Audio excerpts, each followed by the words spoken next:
नमस्कार, आप आयुन भारत देख रहे हैं। मेरा नाम तान्या अधिकारी है। आज तमिलनाडु से एक वीडियो सामने आया जिसके बाद कई तरह के सवाल उठाए जा रहे हैं। सवाल इसलिए उठाए जा रहे हैं क्योंकि कल राज्य सरकार का बजट पेश होना है, यानी 14 तारीख को। और इससे पहले वहाँ के जो मुख्यमंत्री हैं एम.के. स्टालिन, उन्होंने एक्स पर एक वीडियो शेयर किया। इस बजट के वीडियो में देखा गया कि जो लोगो होता है, रुपए का जो ऑफिशियल सिंबल वाला लोगो होता है, उसकी जगह तमिल भाषा का एक नया सिंबल इस्तेमाल किया गया। अब इसके बाद सवाल ये उठाए जा रहे हैं कि जब भारत में 22 ऑफिशियल लैंग्वेजेस है, तमिल भी उसमें से एक है, लेकिन एक जो लोगो होता है, जो सिंबल होता है रुपए का, वो एक ही है। तो ऐसे में क्या राज्य सरकार इस तरह का कदम उठा सकती है? क्या इस तरह का दूसरे भाषा का लोगो इस्तेमाल किया जा सकता है? पूरा मैटर क्या है, ये आज हम डिस्कस करेंगे। न्यूज़ रूम में इस वक्त हम मौजूद हैं और मेरे साथ आयुन भारत की डायरेक्टर अर्चना जी मौजूद हैं। अर्चना जी, ये बताइए कि आज जो ये वीडियो देखा गया, इसके ये पूरा मैटर क्या है और क्या इस तरीके का कदम उठाना किसी राज्य सरकार के अधिकार में आता है या नहीं आता है? क्योंकि सबसे बड़ा सवाल यही है। देखो, जो रुपए का सिंबल है, जो आर है, वो दो चीज़ों से मिलके बना है, दो अक्षर से। हिंदी का रा और अंग्रेजी का जो लैटिन वर्ड है आर, उससे मिलके बना, और बीच में उसमें वर्टिकल लाइन है जो हमारे झंडे को, हमारे तिरंगे को रिप्रेजेंट करता है। ये एक्सेप्टेड है और ये 2010 में इस सिंबल को एक्सेप्ट किया था भारत सरकार ने। तब से रुपए के लिए इसी सिंबल का इस्तेमाल किया जाता है। पहले आप देखते होंगे कहीं आरएस लिखा जाता था, कहीं एंड में लिखा जाता था। ये तय हो गया कि रुपए के पहले जो ऑफिशियल जो भारत का सिंबल होगा वो यही रा होगा। रा और आर का जो मिक्स है ये सिंबल होगा। ये जुलाई 2010 में तय हुआ और तब से इसी का इस्तेमाल हो रहा था। तमिलनाडु हो या कोई भी सरकार हो, हर राज्य सरकार इसी का इस्तेमाल करती, क्योंकि जाहिर सी बात है, भारत की करेंसी और भारत की करेंसी तो एक है, राज्यों में अलग करेंसी तो नहीं है। लेकिन तमिलनाडु के मुख्यमंत्री एम.के. स्टालिन भाषा विवाद में, जो 3 लैंग्वेज विवाद है जो उन्होंने दरअसल बनाया है, ये कोई विवाद नहीं है न्यू एजुकेशन पॉलिसी को लेकर। इसमें 3 भाषा कहा जा रहा है कि हिंदी कंपलसरी है, जबकि ऐसा है ही नहीं। ये सबको समझ में आ रहा है कि विवाद बनाया जा रहा है, क्योंकि इसमें एक लैंग्वेज आपकी रीजनल लैंग्वेज है, एक लैंग्वेज इंग्लिश लैंग्वेज है, और थर्ड जो है वो ऑप्शनल है। आप कोई भी लैंग्वेज ऑप्ट कर सकते हो, उसमें कोई ज़रूरी नहीं कि आप हिंदी ऑप्ट करो।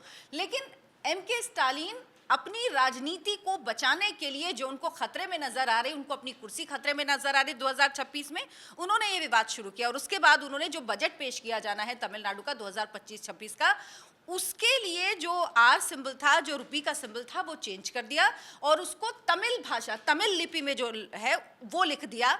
जबकि ये समझ से परे है कि इस तरह के विवाद को जन्म दे कि आखिर वो करना क्या चाहते हैं। भाई, जो करेंसी है वो तो भारतीय करेंसी ही है, भारतीय करेंसी ही चलेगी।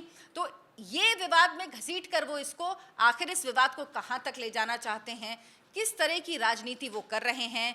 तमिलनाडु में लैंग्वेज को लेकर उन्हें लग रहा है हिंदी को लेकर, या नॉर्थ इंडियन के लोगों को लेकर, या फिर ब्राह्मणों को लेकर एक समय पे बड़ा आंदोलन चला था, लेकिन अब वो वक्त नहीं है।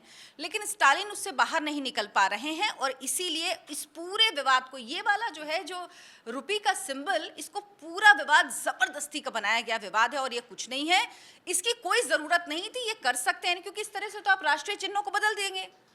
आप कह दीजिए कल को हम अशोक की लाट को नहीं मानते, आप तमाम राष्ट्रीय जो हमारे चिन्ह हैं आप उनको बदल दीजिए, उनको मानना बंद कर दीजिए। देश ऐसे नहीं चलता है और हर राज्य ये चीज़ें मानेगा। लेकिन ये क्या संवैधानिक रूप से वो कर सकते हैं, कितना गलत है कितना सही, इस पर संविधान विशेषज्ञ जी हैं जो हैं वही सही राय रख पाएंगे, सही तरीके से बता पाएंगे कि क्या चीज़ होनी चाहिए। क्योंकि ये पहली बार हुआ, इससे पहले देश में ऐसा किसी ने नहीं किया। तो इसके बारे में अभी ये जानकारी नहीं है, संविधान विशेषज्ञों की राय इसमें आना बाकी कि दरअसल इसमें होना क्या चाहिए। क्या कोई सरकार इस तरह से चेंज कर सकती? अगर करती है तो फिर क्या केंद्र उसके लिए कोई स्टेप उठा सकता है, ये देखना होगा, ये क्लियर होना बाकी है। लेकिन इस तरह का विवाद तमिलनाडु में कहीं नया नहीं है। तमिलनाडु में जब सेशन शुरू होता है तो उस वक्त वहाँ का जो राज्यगान है वो गाया जाता है, और जब सेशन खत्म होता है दिन, तो उसमें राष्ट्रगान गाया जाता है। इसको लेकर जो तमिलनाडु के गवर्नर हैं, उन्होंने पिछली बार ऑब्जेक्शन किया था। उन्होंने कहा कि किसी भी जब ऐसे सत्र की शुरुआत होगी तो राष्ट्रगान से होगी, राज्य राज्यगान से नहीं हो सकती। पहले आप राष्ट्रगान करिए, उसके बाद आपको जो करना है करते रहिए। लेकिन इसको भी एम.के. स्टालिन ने नहीं माना। तो तमिलनाडु इस तरह से भाषा के नाम पर, या ये कहिए तमिल अस्मिता के नाम पर जबरदस्ती की राजनीति कर रहा है, जिस राजनीति का कोई लेना देना नहीं। और सबसे बड़ी बात ये जो सिंबल है, ये डीएमके के ही पूर्व विधायक हैं, उनके बेटे ने बनाया है। और इसके लिए आरबीआई ने 2010 में जब ये फाइनल किया था, 3 फाइनल में पहुंचे थे, उसमें से इस चिन्ह को फाइनल किया गया था रुपये के 2.5 लाख रुपए का इनाम भी दिया था। यानी जिस व्यक्ति ने इसको बनाया है वो खुद तमिलनाडु का ही है। DMK MK. स्टालिन की पार्टी के पूर्व विधायक का ही बेटे हैं, शिक्षाविद हैं, अब उस वक्त वो पढ़ रहे थे। तो ये विवाद जन देख के आखिर के अब इस बात का वो क्या जवाब देंगे कि ये तो जो फाइनल किया हुआ है, जो बनाया हुआ है, वो तो किसी तमिल व्यक्ति का ही बनाया हुआ है। हालांकि ये बात बहुत छोटी है, बात करना भी इस पूरे विवाद में ऐसा लगता है कि आप जबरदस्ती की कुछ चीज़ ऐड कर रहे हो, लेकिन कुछ ऐसे होते हैं फैक्ट्स जो लोगों को जानना ज़रूरी हैं। तो ये विवाद ज़बरदस्ती का विवाद है और इस विवाद से कुछ हासिल नहीं होगा एम.के. स्टालिन को। तमिलनाडु एक ऐसा राज्य है जो हमेशा से ही भाषा को लेकर जिसमें भाषा को लेकर हमेशा एक मुद्दा उठाया जाता है और हमेशा ये आरोप लगाया जाता है। तमिलनाडु के जो भी वहाँ पर पार्टी है, डीएमके हो चाहे कोई और पार्टी हो, हमेशा ये आरोप लगाया जाता है कि जो केंद्र सरकार है वो तमिल जो भाषा है उसको दबाने की कोशिश कर रही है, हम पे थोपने की कोशिश कर रही है। तो इस तरीके का राज्य जो है वो तमिलनाडु है। श्रेयस, ये बताइए कि जो हाल का मुद्दा है वो ये है कि सिंबल ही बदल दिया है वहाँ की सरकार ने। तो पहले तो भाषा को लेकर तरह तरह के वहाँ पर जो है मुद्दा बनाया जाता था, वहाँ पर राजनीति करी जाती थी, और अब एम.के. स्टालिन ने रुपए का सिंबल ही बदल दिया है। तो इससे क्या एम.के. स्टालिन और उनकी पार्टी डीएमके क्या ये दिखाना चाहती है, या क्या इसके पीछे जो है मकसद आपको लगता है? देखिए, देश में कई क्षेत्र हैं, हर जगह की राजनीति जो है वो अलग अलग तरीके से घूमती है। साउथ में जो है वो काफ़ी पढ़े लिखे लोग माने जाते हैं, मतलब माना जाता है कि वो अपने ट्रेडिशन से जुड़े हुए हैं, माना जाता है कि वो लोग काफ़ी एजुकेशन को लेकर बहुत एक्टिव रहते हैं। तो ये अब 2026 में इलेक्शन है, बहुत मुश्किल है कि देश में मतलब साउथ के एरिया में लोगों को हिंदू मुस्लिम करके बांटा जाए। लेकिन अब जाहिर सी बात है डीएमके को ये दिख रहा है कि मेरी अब ज़मीन खिसक रही है, तो किसी प्रकार की नई राजनीति को उजागर करना उनके लिए बहुत ज़रूरी था इस वक्त। तो उन्होंने एक नया एंगल लेकर के आया और वो एंगल है भाषा की पॉलिटिक्स। यानी कि जहां पर हिंदू मुस्लिम में अगर आप देश को नहीं उस क्षेत्र को नहीं बांट सकते तो आप वहां पर भाषा में बांट दीजिए। इससे होगा ये कि वोट बैंक भी अपने पास रह जाएगा और एक नया मुद्दा भी निकल कर सामने आ जाएगा। ट्रेडिशन को हमेशा से साउथ के लोग फॉलो करते हैं, जैसा कि मैंने बताया अभी। लोग जो उनका पहनावा है उस चीज़ से बहुत जुड़े हुए हैं, जो उनका रहन सहन है, जो उनके खाने की चीज़ें हैं, वो छोटी छोटी चीज़ों से बहुत लगाव रखते हैं, वो अपने रूट से जुड़े हुए हैं और उनको अपनी भाषा से भी बहुत प्यार है। मगर देखिए, हिंदी वर्सेस अभी चल रहा है देश में, हिंदी वर्सेस तमिल, जिस तरीके से पूरे विश्व में कम्युनिकेट करने के लिए एक लैंग्वेज है इंग्लिश, तो उसी तरीके से पूरे देश में कम्युनिकेट करने के लिए भी एक लैंग्वेज होनी चाहिए। और वो कहीं ना कहीं सब जानते हैं कि वो हिंदी है, क्योंकि देश में सभी लोग या ज़्यादातर लोग हिंदी बोलते और समझते हैं। मगर ये दिक्कत इसलिए आ रही है क्योंकि सबको पता है कि धर्म के नाम पर तमिलनाडु में जो है लोगों को बांटना बहुत मुश्किल है। बीजेपी वहां पर अब धीरे धीरे पैर जमा रही है। अमित शाह की वहां पर एंट्री हो गई, जल्द ही मोदी जी, प्रधानमंत्री जी की वहां पर एंट्री हो जाएगी। डंका बज चुका है चुनाव का, और यही कारण है कि अब स्टालिन जो सनातन को गालियां बकते थे, जो सनातन के लिए क्या क्या नहीं कहते थे हम जानते ही हैं, उन्हें डेंगू मलेरिया तक कह दिया, वायरस कह दिया। जिस तरीके से वायरस को मिटाना ज़रूरी होता है उस तरीके से सनातन को मिटाना ज़रूरी होगा। तो इन चीज़ों से वहाँ पर लोग फंसेंगे नहीं, और यही कारण है कि अब देश को एक नया राजनीतिक एंगल दे दो, देश को भाषा में बांट दो। तो जैसा कि श्रेयस ने बताया कि वहाँ की जो सरकार है वो कहीं ना कहीं भाषा की राजनीति करने की कोशिश कर रही है, क्योंकि ये पहली बार नहीं हुआ है जब देखा गया हो कि भाषा को लेकर इस तरीके का विवाद जो है तमिलनाडु से सामने आया है। लेकिन इसके भी कई कारण हैं, क्योंकि वहाँ पर चुनाव भी हो रहे हैं और श्रेयस ने जो बताया कि वो सब भी कारण हो सकते हैं। लेकिन ये जो अभी हॉट टॉपिक बना हुआ है, इसका एक और अगर हम एंगल देखें या इसको लेकर एक और उठता सवाल देखें तो ये है कि राकेश जी, वहाँ पर इस तरीके का जो, क्योंकि बजट कल पेश होना है तो उससे पहले ही तुरंत ये चीज़ की गई है, तो क्या इस तरीके का करके, क्योंकि इससे पहले भी जो वहाँ की सरकार है, एम.के. स्टालिन एक ऐसे नेता हैं जो लगातार भाषा को लेकर राजनीति करते हैं। उससे पहले उन्होंने ये भी आरोप लगाया था कि केंद्र जो है हम पे थोपना चाहती है हिंदी, और इससे पहले उन्होंने राष्ट्रीय शिक्षा नीति को भी लेकर सवाल उठाए थे। इससे पहले वो कई तरह के इस तरीके के सवाल उठाए गए हैं। अब क्या लगता है आपको, आपकी तरफ से, कि इस तरीके का कदम उठाना कितना ऑफिशियल, कितना जो है ज़रूरी है, या फिर कितना जो है सरकार के अधिकार में आता है? देखिए, ये तो अब कानूनी चीज़ें हैं और बदलना कितना सही है कितना गलत है, लेकिन उनके बदलने से रुपए का साइन बदल जाएगा ऐसा कुछ होता नहीं है।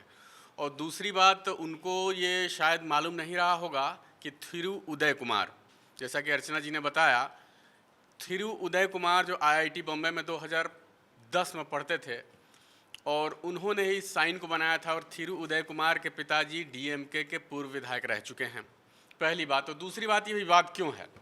तो विवाद इसलिए है कि दरअसल मामला ये है कि चुनाव 2026 में वहाँ पे होने वाले हैं और अभी तक उन्होंने, स्टालिन ने कुछ ऐसा नहीं किया है कि वो जनता के सामने ये लेके जा सकें कि हमने ये काम कर दिया है और इस काम के आधार पर मुझे वोट दीजिए। गिनाने के लिए उनके पास एक सिंगल काम नहीं है।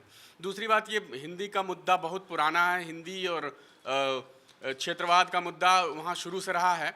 तो एक बार फिर उनको लग रहा है कि ये मुद्दा काम कर जाएगा और इस मुद्दे के आधार पर मुझे वोट मिल जाएगा।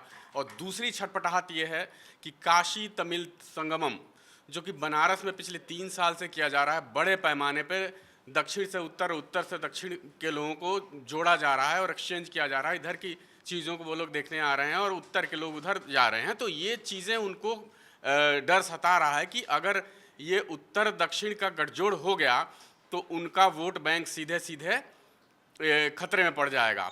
और यही वजह है कि वो उनको अभी तो कुछ बौखलाहट में है एकदम। अभी नहीं लग रहा है कि भाई उनके पास कोई ऐसे मुद्दे हैं कि जो लेके जाएं और कहें कि हाँ मैंने ये काम कर दिया, ये देखिए। लेकिन अभी तक ऐसा कुछ हुआ नहीं है और पहली बार ऐसा लग रहा है कि बीजेपी को उनको चुनौती देती नज़र आ रही है दक्षिण में। तो यही वजह है कि वो छटपटाहट में और बौखलाहट में हिंदी विरोध का मुद्दा उठा लिया है उन्होंने, जबकि राष्ट्रीय शिक्षा नीति में कहीं भी हिंदी थोपने की बात नहीं है कि आपको हिंदी पढ़ाना ही पढ़ाना है। और दूसरी एक फैक्ट बात यह है कि आज की डेट में तमिलनाडु में सिर्फ 80 लाख छात्र हैं जो सरकारी स्कूलों में पढ़ते हैं, वो हिंदी नहीं बोलते हैं, नहीं पढ़ते हैं। बाकी वहाँ के सारे प्राइवेट स्कूलों में हिंदी भाषा पढ़ाई जाती है और वहाँ तकरीबन 45% से ज़्यादा छात्र ऐसे हैं जो हिंदी पढ़ते, लिखते और सुनते हैं। हिंदी है, क्योंकि हिंदी एक पुरानी भाषा है काफ़ी ज़्यादा।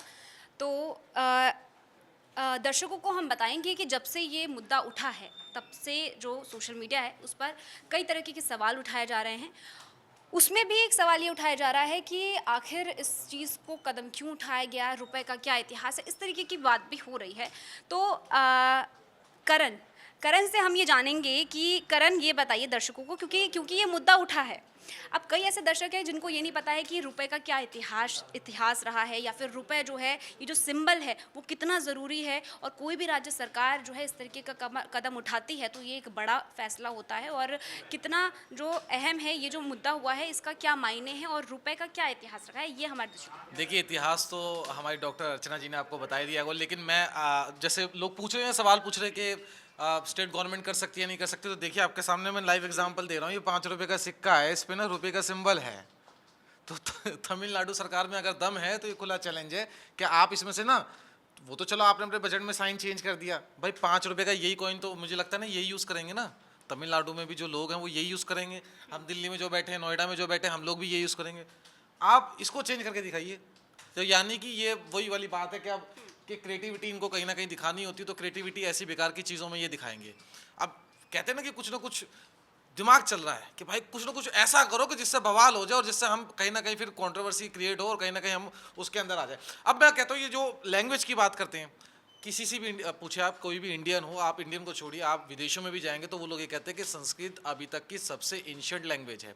और वो इतनी एंशिएंट है कि जो एआई आ रही है, आप जाके इसके रिसर्च आर्टिकल्स भी पढ़ सकते हैं कि जितनी भी एआई जो अगर उससे कहें ना जो यूज़र फ्रेंडली होती है, उसके अंदर अगर संस्कृत का यूज़ किया जाए तो बहुत अच्छी होती है, क्योंकि उसके जो सिलेबल होते हैं, जो उसका प्रोनाउंसिएशन होता है, वो मात्राओं के हिसाब से चलता है। अब ये हिंदी इंग्लिश हिंदी को वो करते रहते हैं, हिंदी और तमिल। तो देखिए ये जो रुपया है ना, अगर इसकी हिस्ट्री भी देखी जाए तो ये संस्कृत में निकला था रुपया। तो भाई साहब अगर आप एंशियंट लैंग्वेज को इतना सपोर्ट करते हो तो संस्कृत को करो ना सपोर्ट, यहीं से तो निकला है। उसके बाद चलिए ये तो अब यहाँ हिंदू मुस्लिम की कोई बात ही नहीं। शेरशाह सूरी है जो कैमरामैन को 1500, थोड़ा सा स्क्रीन पे हाँ focus अगर आप करें, स्क्रीन पे क्योंकि फोकस करें। करण जो है वो साथ साथ मैं सारी चीज इसलिए निकाल के बैठा था मैंने कि इनको डिबंक आज अच्छे से करेंगे, क्या करके करेंगे। वो तो हमारी डॉक्टर अर्चना जी ने ही पहले ही इनको डिबंक करना शुरू कर दिया, तो मैंने कि चलो मैं स्क्रीन पे इतने निकाल लेता हूँ। तो आप देख सकते हैं कि पहले इसका जो संस्कृत में मीनिंग होता है वो ये होता है कि ऐसे कॉइन्स जो सिल्वर के अंदर बने हो। तो आप एंशियंट हिस्ट्री में अगर जाएं तो चोला किंगडम से अगर हम बात करें तो उस समय चांदी के सिक्के चलते थे, तो वही चांदी के सिक्के चलते रहे और उसके बाद जो है इसको एक नाम दे दिया गया, भाई रुपया था उसको रुपी कर दिया गया, या रुपया कह सकते हैं आप। शेरशाह सूरी ने 1540 में करा जो 1545 में चला। उसके बाद हमें आज़ादी मिली। आज़ादी तक जैसे आपको डॉक्टर अर्चना ने बताया कि कोई हमारा सिंबल नहीं था, तो 2010 में उदय कुमार। अब आप देखिए इनकी फोटो, मैं कहूँगा अपने कैमरामैन से इस पर दिखाएं, तो आप यहाँ से भी देख सकते हैं कि अगर हम झूठ बोल रहे हो, झूठ नहीं बोल रहे भाई साहब, ये वहीं से तमिलनाडु के ही हैं, वही इनका ओरिजिन। और डीएमके के ये जो फॉर्मर डीएमके के एमएलए हैं उनके बेटे। देखिए हम झूठ नहीं बोल रहे, आपको दिख सकता है कि तमिलनाडु जेनेटिक्स ही है इनके, हो सकता है भाई उनको लग रहा हो। और आप देखिए ताने, मुझे सबसे बड़ी बात ये लगती है कि जब हम ये चीज़ डिबंक कर पा रहे हैं तो ऐसा नहीं है कि उनको नहीं पता होगा, उनको ये हिस्ट्री सारी पता होगी, ये जानबूझकर खेल खेला गया। और उसके बाद आप ये देखिए, मुझे एक बात बताइए, ये जो इंडियन रुपी सिंबल है ना, आप ये देखिए यहाँ पे देख सकते हैं 2024 में, मैं इसलिए आपको कह रहा हूँ कि 2025 में क्यों किया इन्होंने, क्योंकि अब चुनाव आने वाले तो भाई कुछ ना कुछ तो कंट्रोवर्सी क्रिएट करनी है। तो 2024 में तो रुपी वाला ही सिंबल है आपके पास, और ये हिंदी और उसका मतलब ही नहीं है, क्योंकि ये जो सिंबल है वो देवनागरी का सिंबल है और जो रोमन सिंबल है उन दोनों को मिक्स करके बनाया गया। तो इसमें हिंदी का मतलब क्या है, मुझे तो समझ ही नहीं आ रहा। और मैं तो अभी भी ओपन चैलेंज देता हूँ तमिलनाडु की गवर्नमेंट को कि आप यहाँ से तो चेंज कर सकते हैं, आप यहाँ से चेंज करके दिखाइए। यहाँ पे देखिए मैं 500 का नोट आपको दिखाता हूँ, यहाँ से आप चेंज करिए, यहाँ से चेंज करिए, यहाँ से हिंदी हटा दीजिए। अरे आप अपने बजट में तो कुछ भी कर सकते हैं, आपकी सरकार है, बदल दीजिए। जब आपकी सरकार बदल जाएगी तो वो फिर देखी जाएगी, आप इसे बदल के दिखाइए तो मजा है। ये तो सेंट्रल गवर्नमेंट के हाथ में है ना। चलिए, करण ने तो चैलेंज कर दिया है तमिलनाडु की जो सरकार है, एमके स्टालिन जो वहाँ पर सरकार है उसको चैलेंज कर दिया है, लेकिन कदम जो है वो उठा लिया गया है। लेकिन उसके बाद से ही लगातार जो एमके स्टालिन है वो विवादों में घिर गए हैं, सवालों के घेरे में उनको लिया जा रहा है। सवाल किया जा रहा है कि आखिर इस तरह की ज़रूरत क्या थी और इस तरह के कदम उठा के जो तमिलनाडु की सरकार है, एमके स्टालिन है, वो क्या दिखाना चाहते हैं, क्या करना चाहते हैं। चुनाव भी नज़दीक है, तो ऐसे में पल पल की वहाँ से जो भी अपडेट सामने आएगा, इस खबर को लेकर भी जो भी अपडेट सामने आएगा, आयुन भारत आपको समय समय पर पहुंचाता रहेगा। लेकिन फिलहाल इस रिपोर्टिंग में इतना ही। आप जुड़े रहिए आयुन भारत के साथ।